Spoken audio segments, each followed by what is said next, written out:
Ciencia del Fin del Mundo 2025.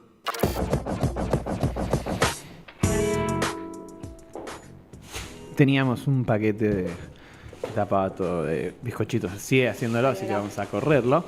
Y este es un programa lleno de alegría porque no tenemos una alegre, sino dos alegres en la mesa. Porque hoy nos visita Rocío Alegre, que es psicopedagoga, y que va a venir a hablar de las miradas sociales de la discapacidad, ¿así es? Así es, en realidad vine a conversar un poquito sobre el modelo social de discapacidad, que es el paradigma desde el cual hoy nos paramos para pensar a las personas con discapacidad y sus derechos. Mi idea era poder contarles un poquito cómo fue la evolución a través de los años, de los paradigmas, desde los cuales se concibe la discapacidad. Saben que a mi hermano no le gusta la historia. Yo soy un poco como su piedra, pero hoy va a venir a hablar de historia, quiera o no. Hoy es un día muy alegre y muy desde la muy historia. histórico. Acércate un poquito, acércate al micrófono un poquito, así te escuchabas mejor. ¿Ahí está mejor? Ahí está, perfecto. Bien. Bueno, mi idea era contarles un poquito cómo fue evolucionando desde la antigüedad. Histórico. Bien histórico, pero seguramente es algo que todos tenemos por ahí dando vueltas en la cabeza, ¿no? Desde la antigüedad se concebía la discapacidad desde un lugar más como alejado, muy alejado desde el real, desde el actual en realidad, en el cual las personas con discapacidad eran segregadas, eran más bien ocultadas y en muchos casos eran incluso asesinadas. Claro, como el caso de Esparta, poner como que los es el más espartanos, común, seguro había un montón más, pero bueno, ese es el que también fue reflejado en películas, ¿no? Que por eso digo, muchos lo debemos estar dando vueltas desde incluso cómo lo reflejan las pelis y demás, ¿no? Los espartanos asesinaban a los bebés en cuanto los identificaban como con algún tipo de diferencia. A los típicos tiraban los tiraban por un barranco, exactamente. Me encanta porque mis estudiantes de primer año es lo que más recuerdan. Tipo, ¿qué hacían los espartanos? Mataban a los defectuosos y mataban islotas. Es como lo primero, tipo. Cosa que después hacen los nazis también, ¿no? Sí. Tal vez en otra medida, pero... Sí, y Enrique VIII mataba esposas. Pero bueno. Una seguidilla de esposas mató. Bueno, desde este paradigma que viene desde la antigüedad y hasta el siglo XX, es decir, hace no tanto tiempo, si lo pensamos. La semana pasada. Sí, hace muy poco. Las personas con discapacidad no eran consideradas sujetos de derecho, eran ocultadas, como les decía. En el mejor de los casos vivían con sus familias privadas totalmente de cualquier tipo de derecho o de actividad como cualquier otro ser humano lo conoce. Después, a partir del siglo XX, más que nada a partir de los años 50, empezó a cambiar este paradigma. El modelo de ese momento y hasta hace no muy poco, y ahora les voy a contar en qué se basa el social. El modelo que regía era el médico o rehabilitador. La persona con discapacidad era pensada como una persona que debía de ser curada, rehabilitada, que era mirada desde un lugar más paciente o desde una posición en la cual el otro debía hacer algo para ayudarlo, ¿no? La perspectiva desde la cual se concebía a la persona con discapacidad era como más bien un objeto, ¿no? Sí. Y también las formas de ir denominando a las personas con discapacidad fueron cambiando. Bueno, hasta hace poco cuando este actual gobierno reinstaló formas del siglo XIX, más o menos, ¿no? Tal cual. Idiota, imbécil. Sí, Claro. un par más así durísimas que, digamos, si bien después lo dieron de baja, duró un tiempo y algunas personas tuvieron que ir a renovar su certificado único de discapacidad diciendo mi hijo es, no sé, tipo imbécil, cosas así, o sea, fuerte. Tal cual. Las formas de denominar a las personas con discapacidad fueron absolutamente denigrantes y peyorativas. Y esto que están refiriendo los chicos es así de real. basados en la medida del coeficiente intelectual de las personas, que eso es algo que se emplea como un método para otorgar certificado de discapacidad, entre otros tipos de evaluaciones. Ah, sí, no sabía que Tal eso se cual. utilizaba. Sí, de hecho los psicopedagogos y psicopedagogas, psicólogos, hacemos evaluaciones neurocognitivas en las cuales uno está capacitado para poder evaluar el coeficiente intelectual de las otras personas. Hay una media que es de 100, con un desvío estándar de 15 puntajes, es decir, de entre 75 y 115, se supone que uno tiene un coeficiente intelectual estándar o promedio, que es el coeficiente típico de las personas que estamos acá, de la gran mayoría de la población. ¿Pero eso no influye la educación también? O sea, ahí no entra la parte social. Sí y no, O son- porque hay muchas variables que se evalúan, entre No ellas es son... el típico estudio ese que tenés que resolver ejercicios matemáticos. Porque No, ese sí influye en la educación. Alguien que no fue a la escuela tal vez no tiene ninguna deficiencia y no lo puede resolver. No, porque en realidad las evaluaciones, nos estamos yendo un poco de tema, ¿no? Pero las evaluaciones... Bienvenida a Ciencia del Fin del Mundo. Y mirá que te interrumpimos poco. Las evaluaciones son bastante complejas, completas también, evalúan lo que es la inteligencia cristalizada, la inteligencia más de tipo formal o de determinada educación, ¿no? A lo que voy es que una de las medidas que se emplean para determinar los requerimientos de apoyo, y desde ese lugar hablamos hoy, es el coeficiente intelectual de las personas. O sea, es decir, si una persona es considerada con discapacidad intelectual o no. Claro, exactamente. Después hay determinados puntajes y... Perdón, hago la aclaración. Lo que antes se decía retraso mental, que nos explicarás por qué ya no se dice, pero bueno, viene por ese lado. Tal cual. Bueno, hace pocos meses, en enero, febrero, el actual gobierno sacó por decreto que las nuevas formas de denominar a las personas con discapacidad, de acuerdo a su coeficiente intelectual, eran de 0 a 30, de puntaje 0 a 30, idiota, de entre 30 y 50, 60, imbécil, y entre más de 50 a 70, 75, que es el promedio, no me acuerdo la denominación, pero es otra súper peyorativa también, ¿no? Era algo con M, o sea, era como... No sé si... Idiota. Idiota. Idiotas. Así. Sí. Bueno, son todas... Me parece que estaba como un poquito proyectando. Estaba mirando al espejo y como que dijo, a ver, ¿qué definiciones traigo? Bueno, Unas del eso siglo lo XIX. eso lo hizo Spanuolo, ¿no? De hecho. Sí. Porque eso depende del Andís. Débil mental, perdón. Débil de 50 mental. a 60. Idiota hasta 30. Sí, imbécil hasta 50 y hasta 60 débil mental. Claramente fue repudiado y tuvieron que retractarse y tuvieron que modificar todas estas formas. Cabe decir que todo esto fue aprobado o en algún momento nomenclado por la Agencia Nacional de Discapacidad, que hoy Claro. está claramente en el ojo de la tormenta, ¿no? Bien, estamos siendo de coyuntura hoy. Bueno, después de toda la retractación tuvieron que modificar estas formas de denominación, que no solo eran necesarias para determinar un certificado de discapacidad, sino también para las pensiones no contributivas por invalidez laboral, que es otra de las cosas Claro. por la que actualmente se está peleando para que se apruebe una ley de emergencia en discapacidad. Vuelvo a los la paradigmas. historia. Claro, Exacto. eso te iba a decir, porque nos quedamos en la antigüedad. No, pasamos de la antigüedad a Los años siglo 50. XX, aproximadamente tenés los años 50, en los Era cuales... una etapa muy larga. Yo estoy acostumbrado a que venía ahora la etapa medieval, ¿viste? Pero bueno, evidentemente. No hubo grandes cambios. No, evidentemente. Bueno, a partir del año 50, 60 más o menos, el modelo de rehabilitación, como ya les dije, estaba centrado en tener que de alguna forma rehabilitar a la persona con discapacidad, y la discapacidad era concebida como algo inherente al sujeto, ¿no? El entorno el contexto no tenía mayor cosa que hacer que darle una mano, casi desde un lugar caritativo, Y también las formas de denominar, si bien ustedes hablaron de las más duras, que son muy antiguas, también se fueron como modificando y en algún punto hubo un momento en el que se pensaba a la persona con discapacidad como el pobrecito o el discapacitado, el lisiado, y muchos hemos escuchado hablar, incluso denominamos a las personas así sin saber o normalizándolo, ¿no? De Bueno, acuerdo.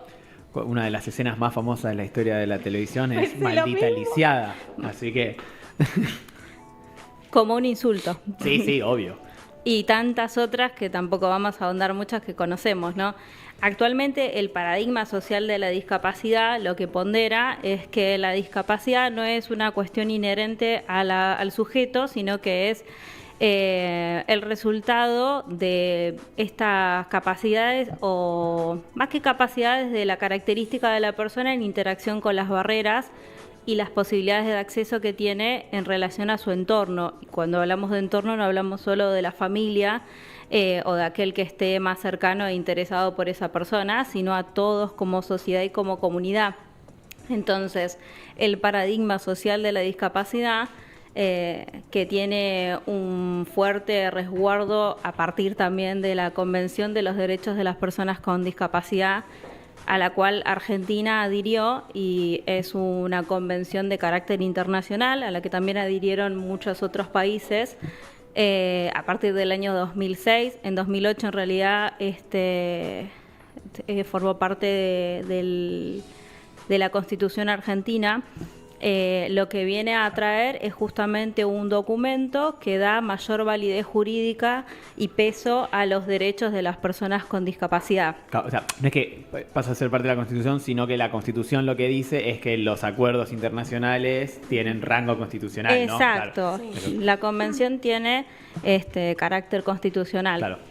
Yo quiero meter mi bocado, supongo que lo aclararás, pero también que cuando muchas veces se habla de discapacidad pensamos en lo que otrora se decía retraso mental o discapacidad intelectual, pero que la discapacidad se presenta de múltiples maneras. No sé si vas a comentar eso.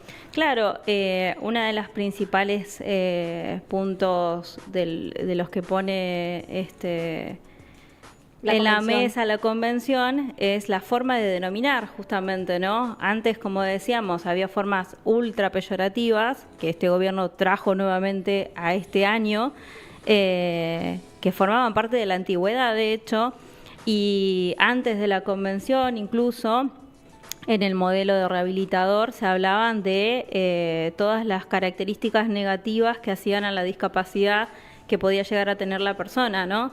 Hoy hablamos de persona con determinado tipo de discapacidad, por eso si se trata de una persona que tiene un coeficiente intelectual por debajo del esperado como promedio, es decir, de 75 para abajo, hablamos de una persona con discapacidad intelectual, no de una persona con retraso, ¿sí? Sí, o una persona, por ejemplo, que tiene dificultades de movilidad sería... Una persona con discapacidad motriz. Motora, sí. Claro, porque aparte de retraso tiene la idea como que hay un punto al cual llegar, ¿no? Como que está atrasado y creo como que está atrasado en una suerte como de camino o carrera, ¿no? Sí, sí, en realidad se denomina quizás el tipo de discapacidad de acuerdo a los apoyos que se supone podría acompañar a ese sujeto para que su participación sea lo más plena y que pueda de gozar de una vida en comunidad lo más saludablemente posible, ¿no? Más allá de sus características propias de la discapacidad. No, claro, pero perdone, yo también traía a colación lo de que la discapacidad denomina a diferentes condiciones, a diferentes características de las personas, porque los seres muy brillantes, fans de nuestro gobierno, han salido a decir como fotos de las personas reclamando, y es como... pero no hay ni una sola persona en silla de ruedas o estando como hay un estereotipo, una idea de lo que debe ser una persona con discapacidad que nos remite exactamente. Digo, qué sé yo, también existe la discapacidad visceral, que son las personas que por diferentes condiciones físicas de su organismo efectivamente no pueden desempeñarse de la misma manera que otras personas. Y uno a priori, o sea, viendo a esa persona no se da cuenta. No son visibles. No Claro, es no hay visible. rasgos visibles Y también puedo ir yo a la marcha y estar ahí apoyando. Por supuesto. Y no hace falta, digamos, ser discapacitado para ir a pedir por la emergencia en discapacidad también. Milagro ¿no? se está riendo por algo que acabas de decir. Porque dije discapacitado, bueno. Persona con discapacidad. Exactamente. Sí, y es importante quizás poder tomar conciencia real sobre esto. La convención, uno de los principales supuestos que tiene es que el Estado debe garantizar formas para que las personas con discapacidad puedan acceder a sus derechos en igualdad de condiciones de todas las personas, ¿no? Y eliminar las barreras que son típicas. Cuando hablamos de barreras y de accesibilidad, ¿ustedes a qué les remite como para poder pensarlo? Que en un edificio no solo haya escaleras, por ejemplo, si tenés que acceder al primero o segundo piso. Ujú. Rampas. Está Rampas. lo mismo que No, pero está bien, No, bueno, pero ahí vos rampas, que no estabas haya- hablando de ascensor, claro. Pero que no haya baños adaptados, que las veredas estén hechas bolsas y no se puedan transitar, que no tengan las subidas. Y me imagino que también hay otras, bueno, qué sé yo, los semáforos para ciegos, viste, con el sonido Sí. del chirrido, el braille. Claro. Sí, re. Que una Que vez conocí haya- a alguien que sabía leer en braille, me parece espectacular. Que No. haya una comunidad más accesible, significativa, que haya una ideación a nivel ¿cómo se dice? Arquitectónico. Sí. Arquitectónica, Ah, y que pensemos perdón, que entendí por cambiemos otro lado. nuestro chip, ¿no? En relación a que no son comodidades, sino que son formas justamente de hacer que todas las personas podamos acceder a algo tan simple como es cruzar la calle y poder identificar cuándo el semáforo cambia, si no podés verlo, pero sí lo podés escuchar en caso de que tengas una discapacidad visual, por ejemplo, me estoy yendo a un extremo, ¿no? O poder acceder a cruzar la calle con una rampa si sos usuario de silla de ruedas, o si tenés algún tipo de discapacidad que sea un poco más limitante desde lo físico, ¿no? Entonces la convención lo que hace justamente es obligar en algún punto a que el Estado tome parte y tome decisiones que aboguen para que esas barreras sean cada vez más derribadas, ¿no? Lamentablemente hoy estamos viviendo una situación en la cual el Estado hace caso omiso a una convención que, como decíamos hace un ratito, tiene carácter constitucional. Ojalá solo hiciera caso omiso. El otro día salió el... Igual, ojo, pará. Vos dijiste que tuvieron que retrotraerse con esto de las denominaciones. Que este gobierno se haya retraído en algo significa que realmente se fueron al recarajo. Porque Se no dan fueron al marcha atrás recarajo. con nada. O sea, para que den marcha atrás es porque es un montón. Y se siguen yendo muy al carajo. Sí, desde se ya. siguen yendo muy al carajo. La ley de emergencia en discapacidad que hoy se está discutiendo y que de hecho mañana ¿Tiene pasa... media sanción ya o eso es...? Sí, ¿no? Tiene En- media sanción. En realidad, la ley de emergencia en discapacidad fue solicitada porque actualmente hay un montón de derechos de las personas con discapacidad que no están siendo Claro, sí, cumplidos. sí. Entonces, se está solicitando que esta ley tenga vigencia hasta diciembre del año 26 y lo que se solicita es que haya una revisión de las formas de acceder a la pensión no contributiva por invalidez laboral, a la que deben de tener acceso aquellas personas que cuentan con un certificado de discapacidad y no pueden ejercer un empleo, ¿sí? Y requieren de esta pensión. El gobierno ha retirado la pensión de muchas personas con discapacidad que efectivamente lo requieren. Sí, y también el pago a prestadores, ¿no? Exactamente. Que no solo está retrasado, sino que algunos directamente ya no les pagan. O sea, como que las dos cosas, ¿no?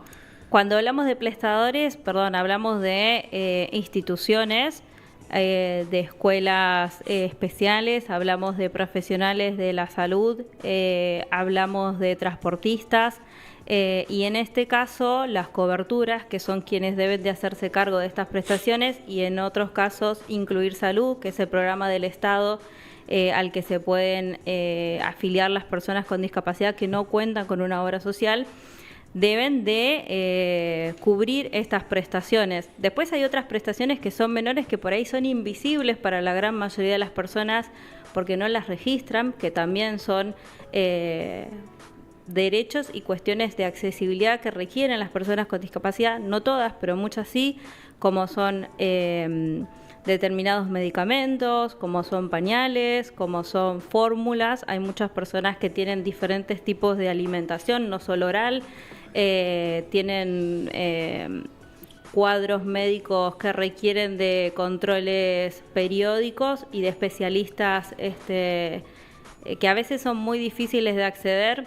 Claro, y además las instituciones tienen que funcionar, o sea, hay que Las pagar la instituciones luz, tienen que hay que funcionar, limpiarla, y hay en que el abrir la caso- puerta. En el caso de los pagos de parte de las obras sociales vienen atrasadísimos, esto es de larga data, en muchos casos uno trabaja y cobra de acá a 2 o 3 meses el valor del trabajo de hoy. Claro. Lo que está ocurriendo, de hecho, es que el valor del nomenclador no aumenta desde diciembre, por lo menos en lo que tiene que ver con prestaciones de apoyo Claro. de tipo terapéuticas. Estamos hablando de casi 9 meses, 9 meses, O sea, 0% de aumento. sin aumento. ¿Sabes que me acordé también que el otro día, cuando un funcionario del gobierno, ahora no me acuerdo exacto quién, Caputo. creo que fue Caputo, ¿no? Dijo que los kirchneristas son discapacitados. O sea, ellos incluso hablan todo el tiempo de lo que ellos denominan como socialismo, que para ellos es básicamente cualquier cosa, y las ideas o sea, de todas las cosas que ellos ideológicamente no les gustan, como enfermedades mentales. Y la última vez, aparte, justo el día que había salido el escándalo de los audios, dice: no, esto es la gente que se queja, creo que fue por la gente que Sí. participó del Scratch en Loma de Zamora, ahora que lo pienso, dice, son discapacitados. Sí, sí, sí. O sea, fíjate la concepción que tienen ellos, ¿no? De hecho, así como, sin contar a los kirchneristas, hay 35.000 discapacitados registrados en no sé qué. Fue como, qué hermoso, qué lindo. Sí, y es la gente que nos representa a nivel mundial actualmente. Buena gente. No me representan. Argentina, un país con buena gente. En una época ese era el eslogan creo que en la época de Cristina, ¿no? No nos imaginábamos este futuro. Bueno, detalle de color oscuro en realidad. Esto de lo que hablábamos hace un ratito, ¿no? De las denominaciones peyorativas en relación al coeficiente intelectual de las personas. Fue tomado un decreto que ya había firmado Carlos Menem en el 98. De igual forma, en su momento tuvieron que retractarse. Lo retomó ahora Milei y su gobierno. Tuvieron que retractarse, claramente. Y vuelvo de nuevo a la ley de emergencia en discapacidad. Esta ley fue decretada y fue aprobada por Cámara de Diputados y de Senadores. Ya fue aprobada. Lo que y se hizo vetó. Milei No me fue acordaba. vetarla. Bien, o sea que ahora tienes ahí con 2/3 las dos veces. Exactamente. Y- Ya fue aprobada el 20 de agosto en Cámara de eso Diputados te iba a y preguntar. el día de mañana, jueves, se va a estar sesionando en Cámara de Senadores. Bien, importante, entonces. En donde Es un igual día los números importantísimo. son Suelen ser teoría, mejores. que en diputados. Claro, sí, lo más difícil con las leyes vetadas suele ser en diputados. Pero bueno, no podemos asegurar nada. No, Igual nunca. en este contexto pareciera. No, y aparte con cómo escaló el tema, justamente, digo, porque justo es el tema quizás del que más se está hablando últimamente. No por... Que lo loco es que se habla más de las coimas que Sí. de lo que está padeciendo la gente y las familias de las personas con discapacidad, que ahora lo dije bien.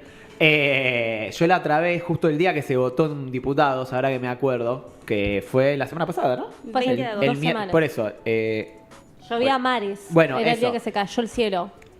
pasé por ahí, justo estaba enfrente del Congreso, entonces dije, bueno, paso un rato por la movilización ahí. Y la verdad que fue realmente muy fuerte ver muchas personas con discapacidad e incluso niños acompañados por los padres abajo de la lluvia, bancándose esa situación, rodeados de policías, porque había policías hasta los huevos. La vez pasada habían reprimido, esa vez no, porque fue un escándalo también, pero la verdad que era como decir, ¿qué es esto? boludo? O sea, ¿Qué es esta situación? No ¿Qué- desconocía que se había reprimido, pero La verdad vez que me anterior, resulta sí. increíble. De hecho, hay un video o sea, hasta en La Nación Más empezaron a decir, che, esto no da. Hay una entrevista muy fuerte de una mina que dice, no solo la gente con plata tiene derechos. O sea, fue durísimo ese día. Creo que fue una semana antes, eso cuando se debe haber tratado en comisión, porque si se votó el 20 debe haber sido el anterior.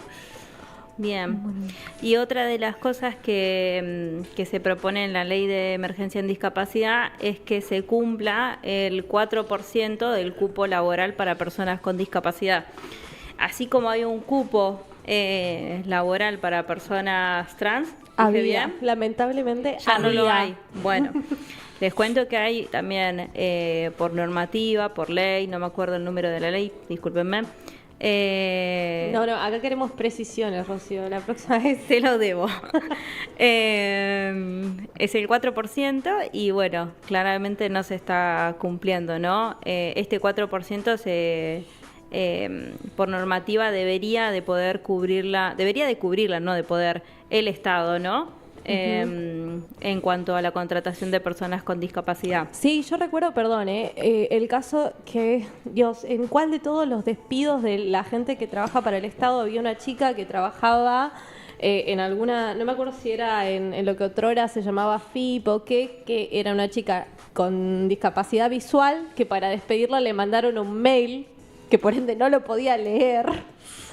Entonces la chica se tuvo que enterar que le habían despedido a raíz de que le tuvo que pedir a la madre que le leyera el mail, es decir, unos reverendos hijos de remil puta por todos lados.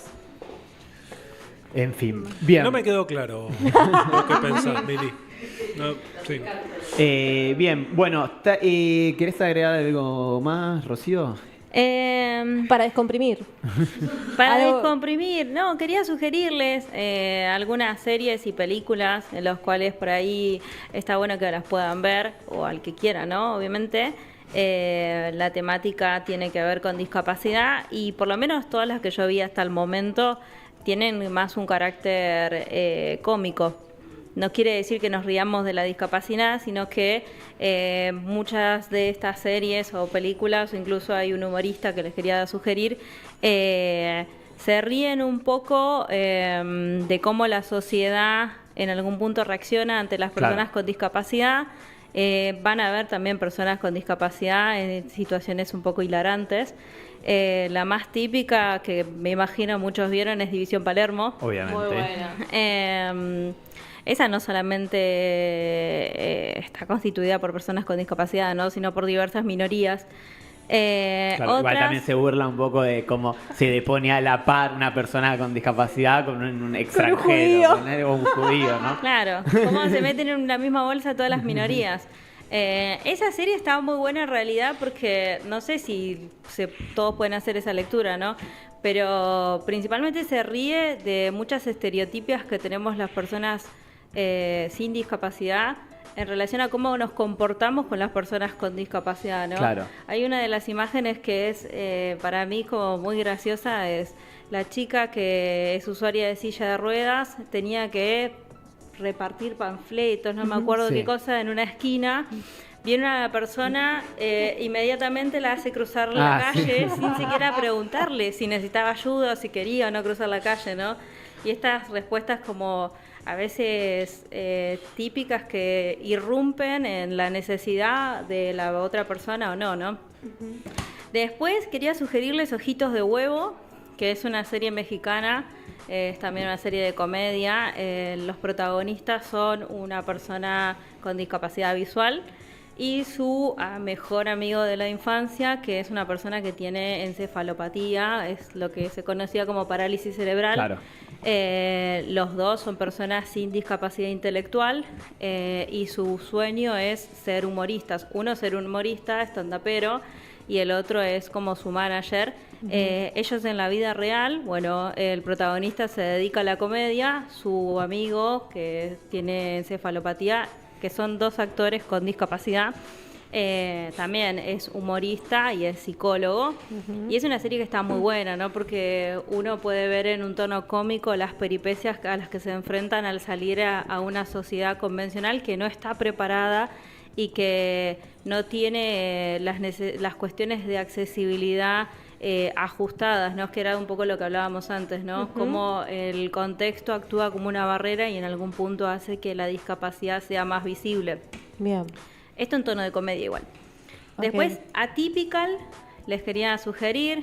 ¿Vos la viste, Atypical? Sí. Bueno, es una serie en la cual el protagonista es un adolescente que tiene síndrome de Asperger. Es un tipo de discapacidad más vinculada a la neurodiversidad.